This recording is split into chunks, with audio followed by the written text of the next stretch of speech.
Ada nggak yang masih ngotot kalau sosok yang dicari sama pasukan TVA adalah Sylvie Luston? Kami sih kekeh kalau itu adalah varian Loki. Sejumlah bukti pendukung sudah terhimpun nih. Yuk kita bahas sama-sama.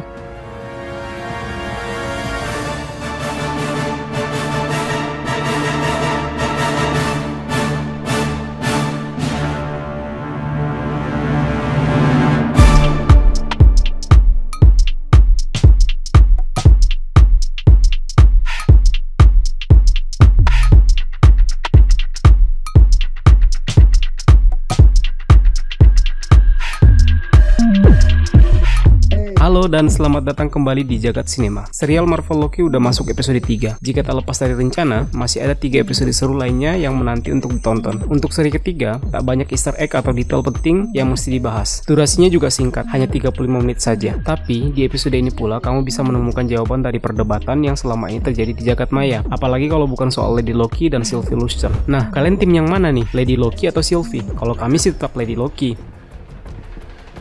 You sure you're a Loki? You're in my way. You are my way. Episode 3 dibuka dengan usaha dari Lady Loki untuk mempengaruhi pikiran aparat TVA C20. Semuanya dilakukan untuk mendapatkan jawaban mengenai jumlah pengawal Secret Timekeeper. Namun, tampaknya usaha itu sia-sia. Meski begitu, Lady Loki ini berhasil masuk ke markas TVA pakai pintu kemana saja yang diikuti Loki dari belakang. Di sini, kekuatan Lady Loki nggak berfungsi. Dia nggak bisa mempengaruhi pikiran petugas TVA. Ya, mau nggak mau, adu silat dong. Di tengah-tengah baku hantam itu, Loki datang. Seteru antara dua varian ini pun terjadi. Namun belum juga tuntas, keduanya dikejutkan dengan suara dari Hakim Ravonna, ditemani 2 penjaga. Namun, belum sempat dihantam tongkat riset, 2 varian Loki ini lenyap entah kemana. Pintu kemana saja membawa keduanya ke dalam suatu bilik. Di sini kalian bisa lihat sang varian Loki nggak senang dipanggil Loki. Persisnya di menit 7 detik 16. Kayaknya di episode 2 juga ada adegan yang serupa deh. Namun, sekali lagi kami yakinkan dia itu adalah varian Loki. Ngotot banget ya. Not the only tech-savvy Loki. Don't ever call me that. Tech-savvy? No, a Loki.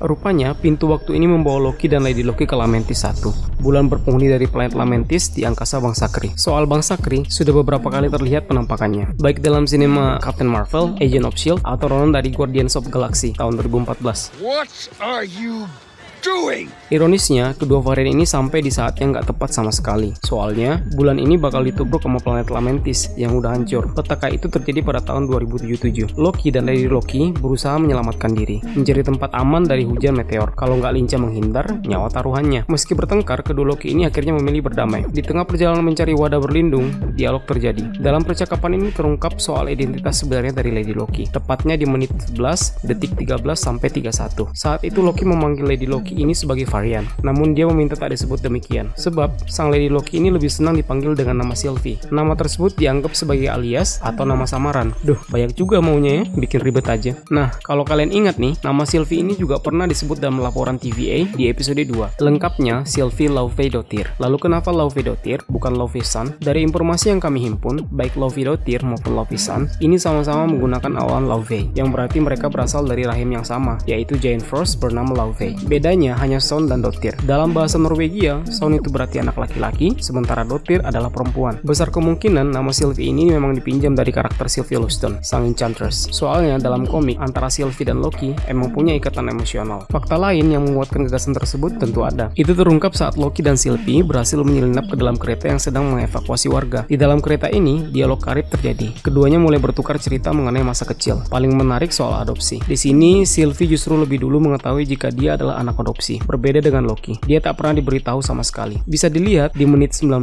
detik 22 hingga 33. Sayangnya, perjalanan kali ini nggak mulus. Para petugas keamanan kereta curiga dengan identitas keduanya, sebab nama mereka nggak ada di dalam daftar penumpang resmi. Ya, bisa ditebak lah, perkelahian terjadi, dan akhirnya mereka dilempar keluar dari kereta. Well, that's not ideal. Give me the 10 pound. All right. Wow, I did take quite the tumble. You killed us. Maybe we can fix it.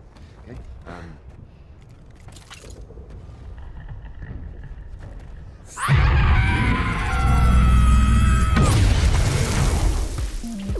Karena tempat yang dikantongi Loki rusak, makin runyamlah rencana Sylvie untuk hancurkan TVA. Soalnya, hanya dengan alat itu, dimensi lain bisa dikunjungi, termasuk TVA. Jalan satu-satunya adalah membajak Bahtera yang hendak membawa penumpang keluar dari bulan. Di tengah-tengah perjalanan, terungkap pula soal fakta baru. Semua orang yang ada di TVA adalah varian, sama halnya seperti Loki dan Sylvie. Hanya saja otak mereka sudah dicuci. Sampai di lokasi, warga bulan Lamentis 1 sudah berkerumun. Mereka juga hendak masuk ke dalam Bahtera, tapi petugas menghalangi. Kericuhan antara aparat dan warga terjadi. Makin parah saat planet Lamentis makin mendekati bulan. Di situasi ini, hubungan dua varian Loki kayaknya makin erat ya. Keduanya sama-sama menghadapi para aparat keamanan. Tujuan mereka tak lain adalah masuk ke dalam Bahtera. Dalam keadaan genting ini pula, kalian bisa ngelihat kekuatan baru Loki, yakni mengembalikan bangunan hancur ke posisi semula. Bisa disaksikan di menit 35 detik 17. Gara-gara aksi Loki ini, spekulasi muncul lagi. Paling populer soal Time Stone sih. Loki dituding nyolong batu waktu saat ngancam si Casey di episode pertama. Padahal, varian Loki L1130 sejak awal sudah beberapa kali unjuk gigi soal kekuatan, baik episode pertama ataupun 2. Tapi siapa yang tahu? Siapapun bebas memberi gagasan. Nah, saat makin dekat dengan gerbang menuju Bahtera, tiba-tiba saja serpian planet Lamentis menghantam badan pesawat. Rencana melarikan diri pun gatot alias gagal total. Pesawat besar yang dituju keburu hancur. Baik Loki, Sylvie, warga dan petugas keamanan hanya bisa diam kemudian menghela nafas melihat peristiwa tersebut. Film pun berakhir. Duh, bikin penasaran aja nih gimana kelanjutannya ya. Oh ya, jika kalian punya teori menarik seputar film ini, jangan lupa tuliskan di kolom komentar ya. Dukung terus channel ini, caranya mudah kok. Like, share jika kalian suka, dan gak kalah penting subscribe karena gratis. Tis.